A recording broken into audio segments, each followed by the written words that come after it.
faith book, the book of faith, the Word of God, the Bible. Isang mapagpalang araw po sa inyong lahat. Ako po si Preacher Job Edora Jr. from Hillcrest Family Life Baptist Church. No, ako po yung na-assign today magbigay ng FBK natin. No? Today is Tuesday, January 4. January 4, tama. January 4 na. Makikita po ang ating pag-uusapan sa Book of Hebrews, chapter 7, verses 23 to 28. No? Bago po tayo magpatuloy, tayo po ay manalangin. Ama naming banal na sa langit, nagpapasalamat po kami sa oras, Lord, na pinagkalip niyo sa amin. Salamat po sa pagkakataon uli na binigay niyo sa amin para makapag-aral ng inyong salita. Kayo pong makita sa aming pag-uusapan, kayo pong pumagitna sa amin, Panginoon. Yandahan niyo po lahat, Panginoon, ng makakapakinig nito, Panginoon, at naway maging kagamit-gamit to sa kanilang buhay spiritual. Kayo pong manguna, Panginoon, binibigay po namin lahat na to, na may pagpapasalamat sa Pangalan Jesus. Amen. Okay po, no? Ang ganda po na pag-uusapan natin ngayon, no? Yung Book of Hebrews, chapter 7, verses 23 to 28. Bago po natin yan, no? Sabihin lang po natin, man's greatness is measured by comparison, no?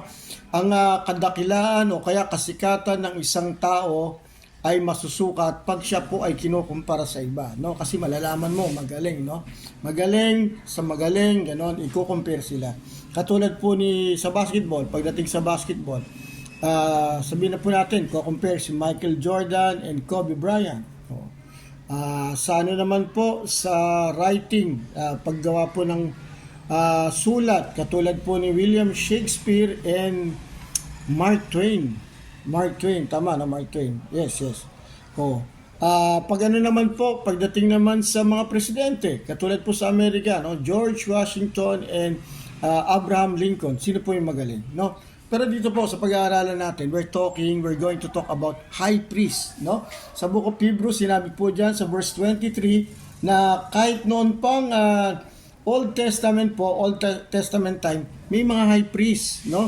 Marami po silang high priest, and ito pong mga high priest na po ito ay hindi napapagpatuloy yung kanilang mga ginagawa kasi sila po ay nangangamatay. Siguro po sa tanda o kaya po may sakit, no? Pero kung titignan po natin ang mga classification nitong kung i-describe po natin ang mga high priest na to, sila po ay kakaiba, no? Kakaiba kasi sila po ay nagkakasala rin po, no?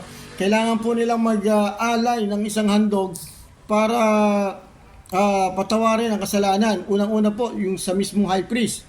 Dapat humingi po siya magbigay siya ng handog at para mapatawad siya. Pangalawa po, may isang handog uli for the people, no? For the buong Israel, no? Kaya kung titingnan po natin anong ibig sabihin po? Napakahirap, no? Kasi unang-una po, hindi perfect yung high priest ng panahon na 'yon. Hindi po nagkakasala po, no? At hindi po siya exempted. Kaya lagi pong may handog dapat, no. Pero kung titingnan po natin, ngayon po ay ginawa na po ni Jesus Christ na maging high priest, no. Siya na po yung inano ni Father God na maging high priest, no. High priest sa atin. At katulad po dito sa verse 24, na but this man, because he continued ever, had unchangeable priesthood. Hindi na po magbabago kahit kailan ang ating high priest, no? Which is Jesus Christ. Wherefore he is able also to save them to the uttermost that come unto God by him, no? Lahat po ng lumalapit sa kanya ay naliligtas pa, no? Because siya po ay si Jesus Christ, no? Ating Panginoon. Seeing ever liveth to make intercession for them. At the same time, itong high priest natin na to, which is Jesus Christ, ay nag-i-intercede pa para sa atin, para sa amang Diyos. No? Ang galing po, no? At dito po, tingnan po natin dito.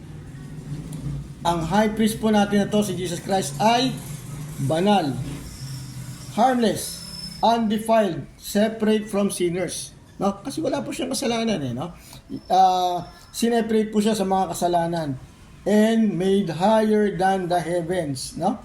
Lalong mataas pa kesa sa mga langit itong high priest natin, no? Kaya dahil po, no, sabi nga po kanina natin yung mga unang high priest na inano ng ng Panginoon ng Old Testament ay nangamatay na kasi ano lang po sila, tao, no? Namamatay, nagkakasakit, at the same time po nagkakasala, no? Ito naman po, yun nga po, yung high priest na yon dati ay nag-aalay pa ng handog, no? Para sa kanilang mga kasalanan. Ay dito po, ang high priest naman natin dito ay, which is Jesus Christ, siya po ang hinandog mismo para sa ating mga kasalanan. No? Ganun po yung high priest natin. No? Siya po ay nag-intercede, banal, no? Harmless, sabi nga yan, set aside from the sinners, no? At the same time po, dahil po niya, inalay po niya ang sarili niya dahil sa pagmamahal niya sa atin. No?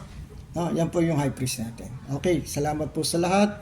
Tayo po yung manalangin na manaming banal sa langit, kayo pong manguna, Panginoon, sa aming mga napag-usapan. Gumalaw po ito sa aming buhay, Panginoon, at magamit namin ito sa aming buhay spiritual. Salamat po. Sa pangalan ni Jesus, Amen.